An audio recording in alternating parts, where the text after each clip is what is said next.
Welcome back to Open Comments with me, Ash.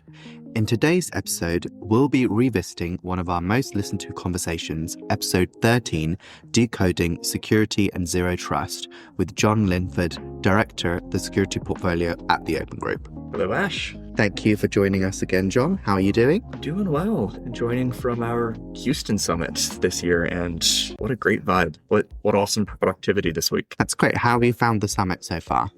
Fantastic. Lots of good cross conversations, chats with the architecture forum, healthcare forum, some conversations with our open footprint forum. The OSDU has so much going on, and yeah, just everybody's here to work. It's great. Perfect. When we first spoke, John helped us unpack what zero trust really means and why quantitative risk analysis and continuous learning are vital for modern security. Since then, the threat landscape has continued to evolve, and so has the conversation. In this revisit episode, we'll explore what's changed, what stayed the same, and what's next for the future of secure, trusted systems. Now, in the original episode, John, you emphasized the role of quantitative risk analysis, the shift towards zero trust, and the importance of ongoing learning. From your vantage point today, which of those focus areas has shifted the most and how? Honestly, all of the areas have shifted. There's been good progress in the adoption, embracing of quantitative risk methodologies.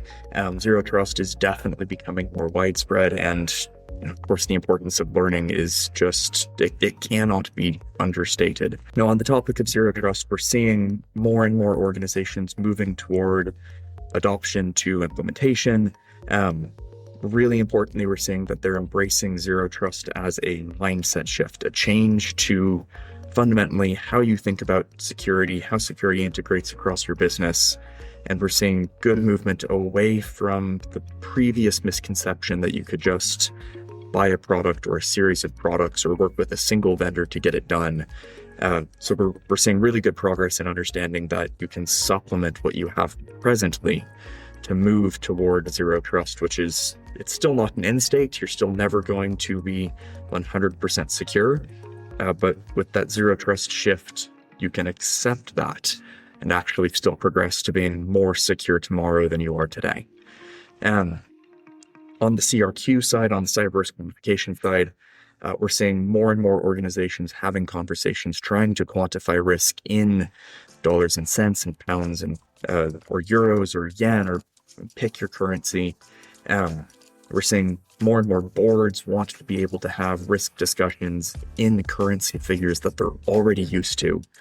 And we're seeing this increased importance of risk globally now, especially in things like the EU Cybersecurity and Resilience Acts. So we're seeing just sort of growing acceptance around the world that you have to have these risk conversations.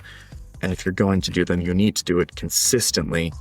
And quantitative approaches allow that to actually happen. On the education side, we're seeing more and more organizations actually implement and embrace educational programs. More and more organizations are beginning to accept that security education is important no matter what job you're doing in the company. The security forum's really leaning into that actually with one of our newer projects in the forum, one of the new standards that we'll be releasing, which is around security roles and an accompanying glossary. And part of that standard is going to connect into what are your security related tasks, whether you are in a security specific role, whether you are in a role that really doesn't have any security specific tasks, but what do you still need to know from a security point of view, or whether you're one of the lucky ones that has some security tasks, but a lot of what you do isn't actually directly for the security team. So yeah, we at the security forum are really leaning into that education aspect as well. That's great. And since our initial conversation, what external factors, things like new regulations, changes in the threat landscape, industry consolidation, or even geopolitical shifts have surprised you most in how they've reshaped cybersecurity strategies or the adoption of zero trust? We can't talk about new trends and not mention AI. So we're hitting the buzzwords early. We're seeing more and more organizations using AI across just about everything that we do. So the importance of data security has made a comeback in a big way. Organizations need to know what data these AI are accessing, how they're using them, where they're sending those data. And we're seeing threat actors, of course, being some of the earliest adopters of new technology like AI. So you can't, in good conscience, not think about AI as an organization when you know that the people attacking you are also going to be using it. One of the other really interesting ones, though, has been increased recognition of the importance of your supply chain. So since we last spoke, there's been a number of really big security breaches that have happened, and we've now got organizations looking back at who are my business partners, who are their business partners, who are their business partners, going out to nth tier sub-suppliers and really starting to think about things like bills of materials, software and hardware bills of materials, so that you know what is going into your product, what you are purchasing and incorporating into your own IT stack, and the threats and the vulnerabilities that might be introduced at any point from original get the materials out of the ground to you incorporating it or you sending it to your own customers. So it's great to see that recognition, but that supply chain vector also has increasing sophistication where those attacks might come in, how they might manifest, and how attackers might be able to move and advance. Sort of the positive spin, I suppose, of some of these large breaches. I mean, recently we've had the Jaguar Land Rover breach, we've had the attacks on Marks and Spencer's. The world is still on its toes and is even more desperate now for good security practices. So I suppose it's reassuring that people aren't, getting sick of wanting more security. And reflecting on your own journey in what... Pause. Oh my gosh. Got a frog in my throat. Thank you. And reflecting on your own journey, in what ways has your role or perspective on security and zero trust evolved over time? I guess I'll go back to that previous point. Organizations want security. They want to understand how they can better integrate security. Security teams are still lacking resources. They still don't have the funding, the time that they want or really need to be able to do their jobs as well as they can.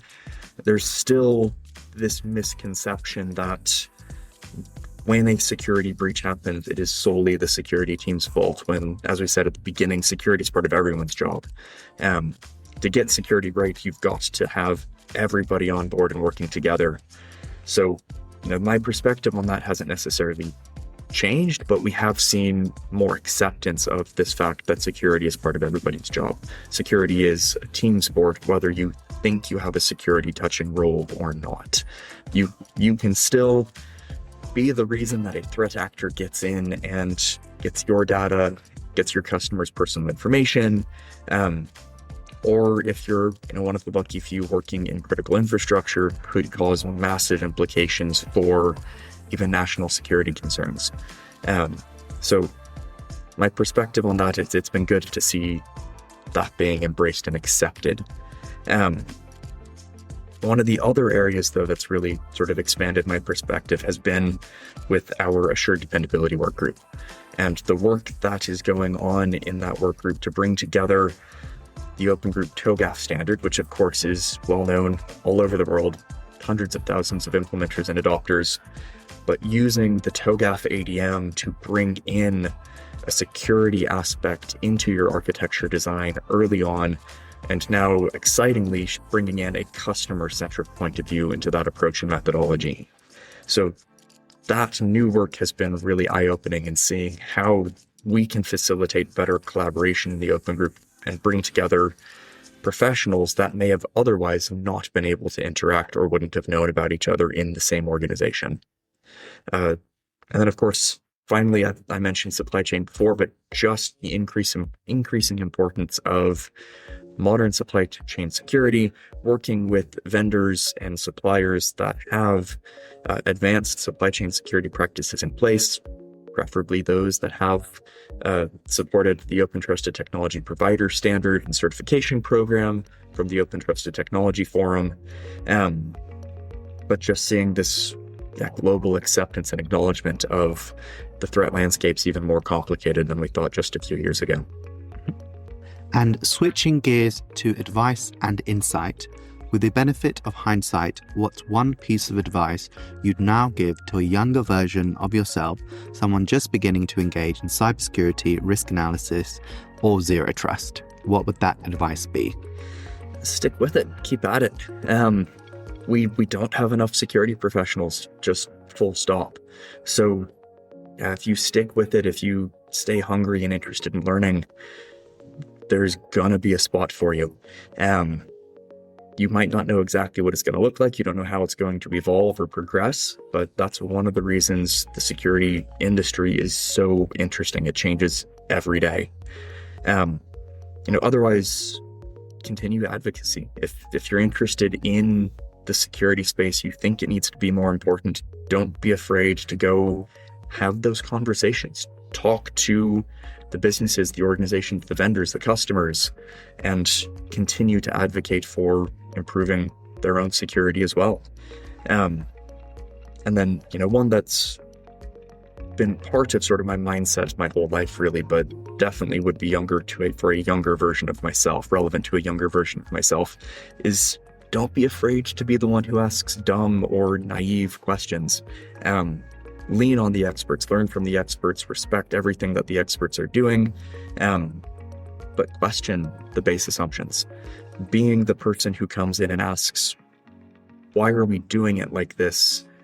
And not accepting that it is because we have always done it like this is one of the best ways that you can learn more about the thought process for how we got to where we are today and improve past that or completely pivot our approach to something in place of something better.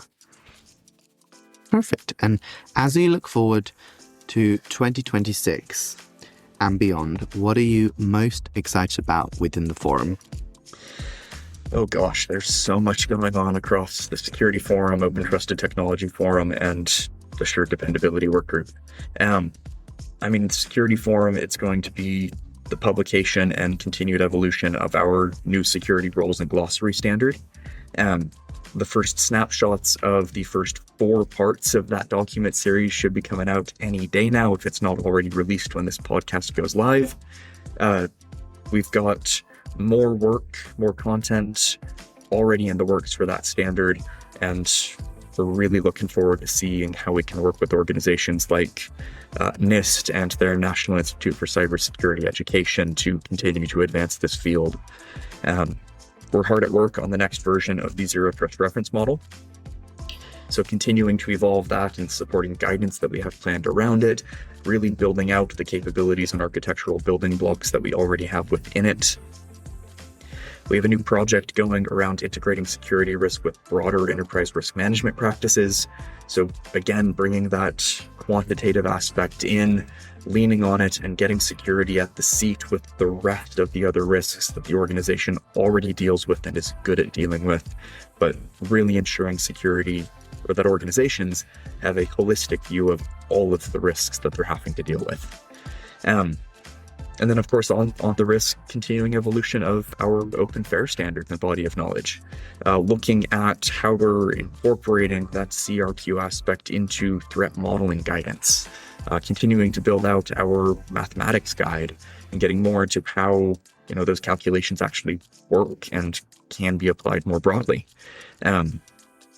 We are hard at work on some translations of some of our forum content as well, which is really cool. So being able to get our content into the native languages of so many other practitioners outside of just, the English-speaking countries is going to be huge for advancing uptake and adoption of our content.